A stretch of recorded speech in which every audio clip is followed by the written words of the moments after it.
picked up the call. They was like, "Is this AmanItomi?" I said, "Yes." They said, "This is BET. We want you to come down and do the honorary piece for Chaka Khan." The talent or the light, the spotlight should be on the talent, not your personality. Right. Your personality shouldn't be trying to be a superstar with your art or whatever, the gift that the universe or God gave you.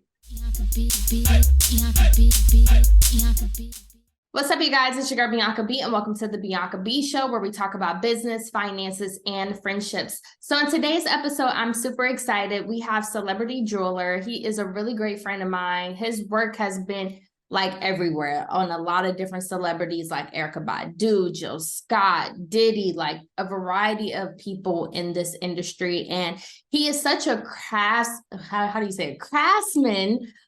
with his craft. He is just like so dope. And I'm so excited to have him on. AmanItomi, how are you? Hey, I'm good. I'm alive. I'm breathing. I'm here. So I'm on your show. You know, I see you always doing your thing. So I'm happy to be here.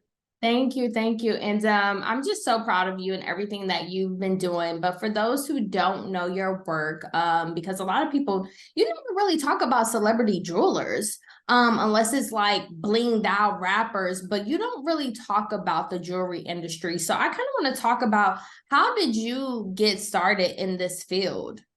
Okay. Short story, right? Since a short amount of time. I was real good in architect in school. Mm-hmm. But I was like, I always worked for myself. So I wanted to do something that lasted a lifetime without having the red tape of architecture, which is like kind of like you got to wait till you get a certain age until they really take your craft serious. Yeah. So I felt like the thing that made sense for me, since I was already dealing with three-dimensional design, was jewelry. So I was blessed to be at the right place at the right time. So my first thing that kind of got me to where I could start working with a lot of artists was this artist named Mos Def. Yeah. He's a MC, one of the dopest, real cool with Dave Chappelle and stuff like that. He saw my piece, was like, "Yo, who made it?" And I was like, "This is mine." So he ended up being my first client. Then from there, it kind of went from, I think, his DJ, somebody's DJ telling Erykah Badu. Then I started doing a lot of stuff for her. And then it kind of blossomed into what it is today. Yeah. And that's dope, because I've actually seen you actually like with the torch, with like all the equipment and tools. It is a very risky and very dangerous. Yeah. Can you kind of talk to me a little bit about that, and our viewers, like people who never thought about, you know, some people who love jewelry and love art, but don't have the equipment? How, like, can you kind of explain to us that process and how that was for you? Yeah, it was, you know, it's like any craft. You spend 10,000 hours on it. So you don't start out like, I'm the best, I'm Virgil. You know, you start out where you start out, and then as you continue to grow, you know, you might learn new skills, get better at a certain thing. So for me, I started off under this older guy named Asajifo. He was like, the story's so crazy, but it was like he did jewelry for Harry Belafonte, rest in peace, Ruby D, Ozzie Davis, Lawrence Fishburne, Wesley Snipes. So he did jewelry for all the older people. Wow. Like, you know, I guess in his time bracket, because he's like in the 70s. And funny thing is, he loved my designs. He was like, "Aman, I love your designs. You got to keep doing." So that was the thing he always told me. But the crazier thing is, we both had the same birthday. Oh, wow. That's dope. So we was born on the same day. So he said, I'm the younger version of him. I started off really as a student. So I was really, okay, one story. We did the Jazz Fest in New Orleans, right? Big show in New Orleans. Everybody who knows. So we did it. I went wearing all white linen, thinking that I was going to be out front, you know, selling the jewelry. And he was like, "Nah, you got to get it back. You got to polish all this stuff." But by the end of the night, I didn't do anything. I didn't work on jewelry. All I did was clean jewelry. That means polishing, high shine. So my whole linen was in white. So the more of that story is that, you know, sometimes you start from the level you start and you just keep growing, you keep growing. But eventually I end up going on my own and start doing the same thing, you know, basically setting up, doing art shows all over Atlanta, DC, Capitol Hill, Eastern Market, New York, Soho, Williamsburg, Brooklyn. So I just got used to just taking my art on the road, and that's how I kind of made my living. You know, but it was a process. It was definitely a process. It's still a process. I feel like I don't know anything still. It's been 15 years. Yeah. So I still feel like a baby in the game, you know. So now I feel like I'm getting more into where it's not just celebrities, it's more like I'm getting into fashion, editorial, and stuff like that. Yeah. But it's a process, whatever you do. You know, you go to school, whatever you major in, you got to take the time to do it. So, excuse me. Yeah. And what are the easiest pieces to make, and what are the most challenging pieces of jewelry to make? The easiest, and I get bored, but I'm really good at them, are earrings, because they're like two-dimensional. So say I have to make 50 pair of them, I'll do it, but I'll be bored. So that's I feel like the easiest thing to make, because it's not like a bracelet, which the bracelet to me is the funnest to do. It's a three-dimensional design. It's like you scoping it from each angle, but the earring is just flat. So for me, my favorite to do, where I'm known for, I feel like, is my cuffs, because I've been going brolic, you know, turquoise, whatever stone we use. But it will be the bracelets are the funnest for me to make. And then rings, because most people wear rings all year round, you know, so that would be the thing that I do the most, rings. And then necklaces probably be the second thing I do the most. And you add a lot of cool like crystals and like spiritual like stones and stuff like that. Why is that important? Like, you could really distinguish your work compared to other jewelers. When did you decide to add that little element of art to your pieces? I think it goes back to my childhood, because when I was younger, I used to go to this place in Georgetown, DC. It's like on M Street. They used to have this store, it had sage, had everything in it, and they had rocks. And I always used to collect them, $2, $3, keep them in my pocket. So I think I was always connected to it, to the stone. But what really made me to get my niche into the stone area is I used to travel to like New Mexico, I trade with some of the natives, get the turquoise, keep it, you know, build off of it. So for me, I feel like diamonds are great. You know, diamonds are beautiful. They have a high shine to them, but they're not the only stone that matters. It's so many other things that the universe created, or God created, that we can use. And I think I should use them all. So for me, it was just to really get away. I do diamonds. Like, if somebody wants diamonds, that's easy. It's like set the stone, put it in. But for me, turquoise is like the mines are closing. You can't really get it. So the value is going up in that. But diamonds, you can get them from anywhere. We don't have to talk about that. You know, on 47th Street in New York, I used to be the little kid that talked to all the older jewelers there. They used to tell me the stories about diamonds. My old used to tell me the stories about diamonds. So for me, they're nice. Get them, collect them, but it's not the only thing that's beautiful. So, you know. I love that. And going into the financial part of the business side of things, you know, you have to invest in yourself a lot. You know, being an entrepreneur is a huge investment. And you have quality pieces. When did you start learning your price point and your worth when it comes to selling your jewelry? I still don't know my worth, but I do know my price points. You know, price points are important for me. It has to make sense. I got into this because I wanted to leave something for a lifetime. When I'm gone, like if you go to Egypt, you still find pieces in museums from 3,000 years old, whatever the date is. So for me, I feel like in this type of art form, it goes beyond music and other things, because you could pass it on to your kids. Right. You know, it can go 200, 300 years, as long as it's not a super fire. They can melt the metal.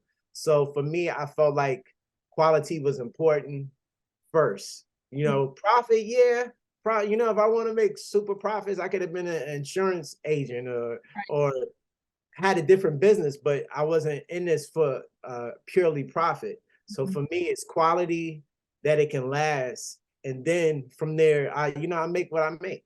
So I'm alive, I'm eating, so I'm okay.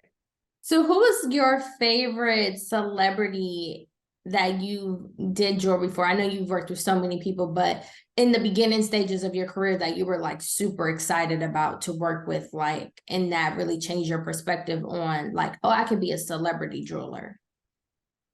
It's really so many people, but I can tell you a moment that changed my perspective of me being a jeweler. It was a while ago. I did an art show the weekend. I felt like I didn't do good. So I was like, forget this. I ain't doing it no more. I'm not gonna be an artist. And then at the time, the girl I was with, it was Monday. I was like, I don't want to answer no phone calls. Somebody kept calling. She said, you need to pick up the call. Picked up the call. They was like, is this AmanItomi? I said, yes. They said, this is BET. We want you to come down and do the honorary piece for Chaka Khan.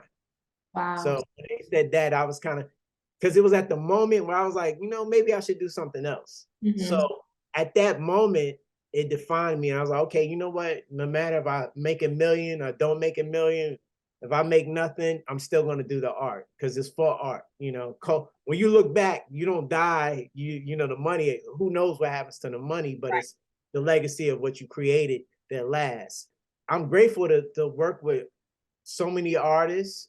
I think the one most recent in the last couple of years is I worked with Stevie Wonder. Oh, and, wow. Even though I never, most of the time I never show all the work. I keep it for myself. Some of it, show family, friends, but people don't really want to see you bragging that much. But that to me was just a blessing, just to see Stevie Wonder in my stuff. And it was for a record, I guess a record when they do the photography of the album cover. So that was super exciting to me because it was like my mom's generation loves them. I love them. People under me love them. So that was exciting. And then the other one that I was excited about was working with Earth, Wind, and Fire. Like Vern, like the guy Vern, everybody jams to Vern. For him to wear my stuff and love my stuff, for me, I'm honored. Like, what else can I do? So I think those are like the top two that I can think about. And you've also done a lot of editorial pieces, some magazines, a lot of different magazines. Can you name a couple for us?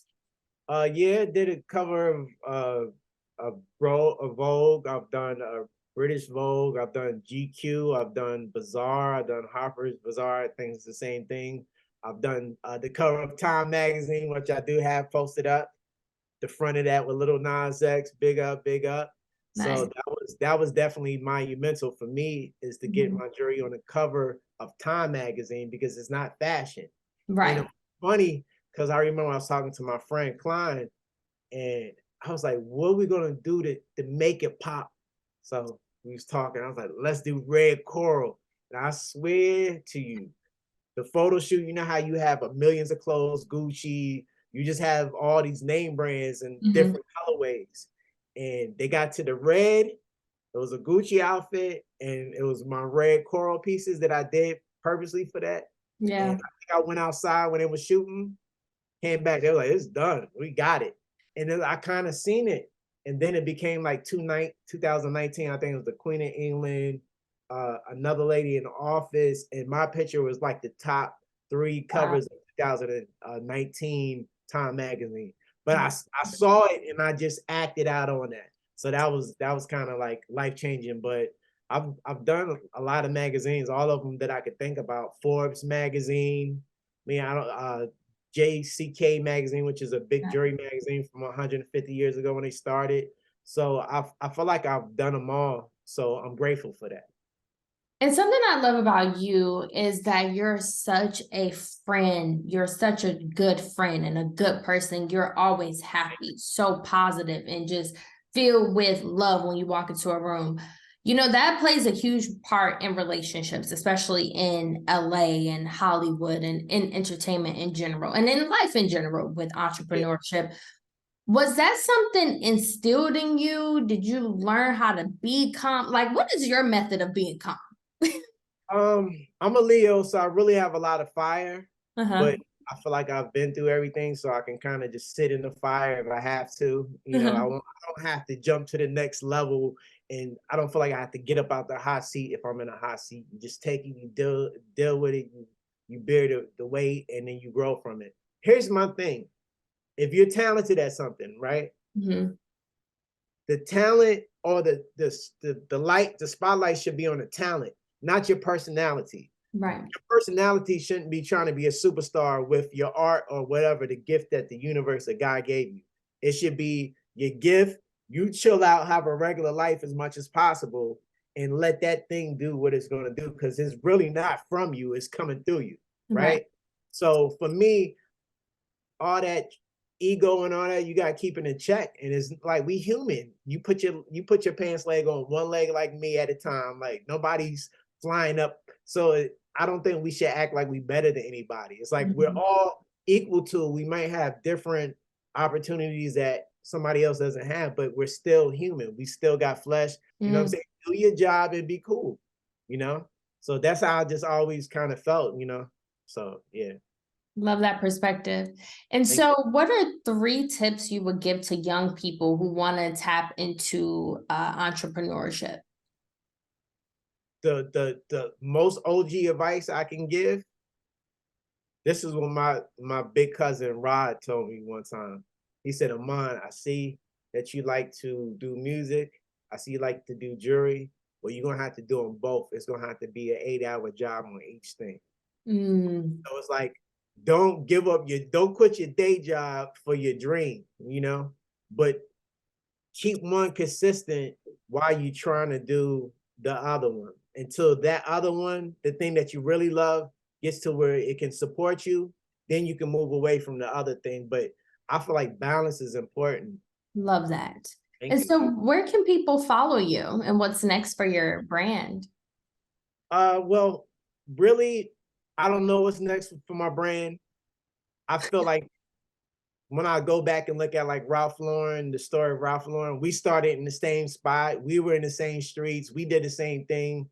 If I go back and look at Woolworth or Macy's, they might have started with a horse and carriage in New York in 1903. Right. And started on the street, and then they eventually grew and grew. So for me, I feel like I'm young in the game. So I have time. I'm thinking 50 years from now. I'm thinking 100 years from now. I'm thinking 20 years from now. I'm not thinking about next week. You know, I'm not thinking about next year. I'm thinking about the long game. What Nipsey said, it's a marathon. Yeah, So facts.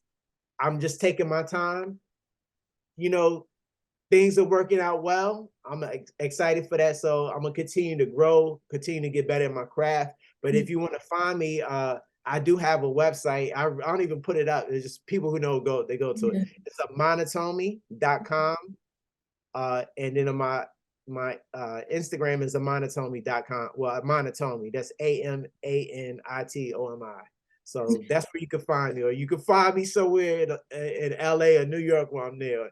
So that's you be booked and busy. So proud of you. I appreciate it. I'm blessed, you know. I'm blessed. Thank you so much. It's your girl Bianca B. Make sure you guys follow me on Instagram at It's Bianca B and at Bianca B Show. Thank you guys so much.